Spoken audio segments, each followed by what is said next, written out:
বাংলাদেশের ম্যাচ মানে দর্শক ধরে নিয়েছে বুকের ধুকপুকুনি বাড়বে। ব্যতিক্রম ঘটেনি।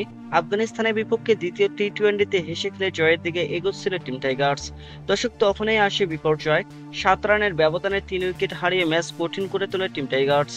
দর্শক হারতে অবশ্য হয়নি, লক্ষ্য খুব বড় ছিল না 148 রানের, কিন্তু আরো একবার সমর্থকদের শ্বাস বদ্ধ করা পারফরমেন্স বাংলাদেশের।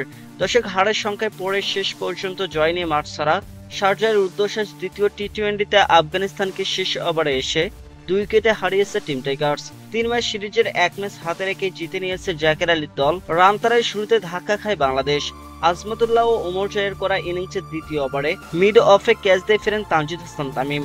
দর্শক তিনি করেন 7 বলে 2 রান। ওমর জয় নিজের পরের ওভারে এসে পারভেজ হোসেন ইমনকে এলপিডব্লিউ এর শিকার করেন। দর্শক তিনি করেন 5 বলে 2 রান।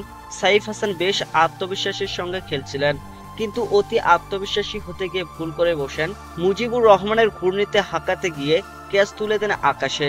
14 বলে 1-4 এবং 2 ছক্কায় 18 রান করে আউট হয়ে যান সাইফ হাসান। 24 রানে 3 উইকেট হারায় টিম টাইগার্স। রশিদ খানের 1 ওভারে শামীম হোসেন পাটোয়ারি একটি করে 4 হাঁকালে পাওয়ার প্লে 6 ওভারে 3 উইকেটে মোটে 37 রান তুলতে পারে টাইগাররা। চতুর্থ উইকেটে জাকের আলী ও শামীম হোসেন পাটোয়ারি মিলে 37 বলে 56 রানের জুটিতে বিপদ অনেকটা কাটিয়ে ওঠেন। জাকের আলীকে এলবিডব্লিউ করে জুটি ভাঙেন রশিদ খান। জাকের 25 বলে 32 রানের ইনিংসে হাঁকান 2টি করে 4 এবং ছক্কা। শামীম হোসেন পাটোয়ারি দারুণ খেলছিলেন। রিভার্স সুইপ করতে গিয়ে বল আকাশে তুলে দেন তিনি। 22 বলে 3টি 4 এবং 2টি ছক্কায় শামীমের ব্যাট থেকে আসে 33 রান। এরপর নাসুম আহমেদ 11 বলে 10, সাইফুদ্দিন 2 বলে 4 এবং রিশাদ হোসেন 2 বলে 2 রান করে আউট হয়ে গেলে বিপদে পড়ে টিম টাইগার্স। তবে নুরুল হাসান সোহান এক প্রান্ত ধরে রেখে দলকে জয়ের বন্ধনে নিয়ে যান। দারুণ সঙ্গ দেন শরীফুল ইসলাম। সোহান 21 বলে 1টি 4 এবং 3টি ছক্কায় 31 রানে অপরাজিত থাকেন। 6 বলে অপরাজিত 11 রান করেন শরীফুল ইসলাম। তিনি বাউন্ডারি হাঁকিয়ে ম্যাচ শেষ করেন। দর্শক আফগানিস্তানে ওমর জয় 33 রানের শিকার করেন 4টি উইকেট। এর আগে বাংলাদেশের দারুণ ডেট বোলিংয়ে উইকেট হাতে রেখেও পুঁজি বড় করতে পারেনি আফগানিস্তান। 5 উইকেটে 147 রানে আটকে যায় স্বাগতিকরা। শারজায় টসে জিতে প্রথমে বোলিং করার সিদ্ধান্ত নিয়েছিলেন বাংলাদেশের অধিনায়ক জাকের আলী। শুরু থেকে আফগানিস্তানকে চাপে রাখেন শরীফুল ইসলাম, নাসুম আহমেদরা। উইকেট না হারালেও প্রথম 5 ওভার হাত খুলে খেলতেই পারেনি 2 ওপেনার ইব্রাহিম জাদরান এবং সাদিকুল্লাহ আতল। 5 ওভারে তারা তোলেন মাত্র 22 রান। 6ষ্ঠ ওভারে মোস্তাফিজুর রহমানের উপর চড়া হন জাদরান। দর্শক ওই ওভারে আসে 13 রান। 6 ওভারে পাওয়ার প্লেতে আফগানরা তোলে বিনা উইকেটে 35 রান। প্রথম ওভারে রিশাদ হোসেনকে টানা 2টি ছক্কা হাঁকান অতল। তবে পরে বলে আরেকটি হাঁকা থেকে লং অনে পারভেজ হোসেন ইমনের ক্যাচ হন তিনি। 19 বলে 23 রান আসে অতলের ব্যাট থেকে।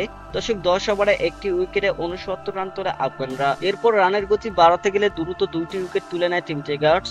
37 বলে 38 রান করে নাসুমের বলে ছক্কা হাঁকাতে গিয়ে বাউন্ডারি দাঁড়ির কাছে রিশাদের ক্যাচ হন জাদরান। বড় ওভারে রিশাদ হোসেন তুলে নেন ওয়াফিউল্লাহ তারাখিলকে। অভিষেক এই ব্যাটার মাত্র 1 রান করে লং অনে সাইফুদ্দিনের ক্যাচ হন। 9 বলে 14 রানে নাসুমের দ্বিতীয় শিকার হন দারুসুন রসুলি। দুর্দান্ত রানিং ক্যাচ নেন পারভেজ হোসেন ইমন। এরপর হাত খোলেন রহমতুল্লাহ গুরবাজ।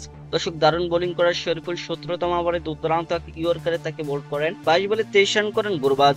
ডেতে দারুণ বোলিং করেন শরীফুল ইসলাম, মুস্তাফিজুর রহমান এবং সাইফুদ্দিন। 5 উইকেট হাতে রেখেও শেষ 4 ওভারে 30 রানের বেশি নিতে পারেনি আফগানরা। নাসুম 4 ওভারে 35 এবং রিশাদ 45 রান দিয়ে নেন 2টি করে উইকেট।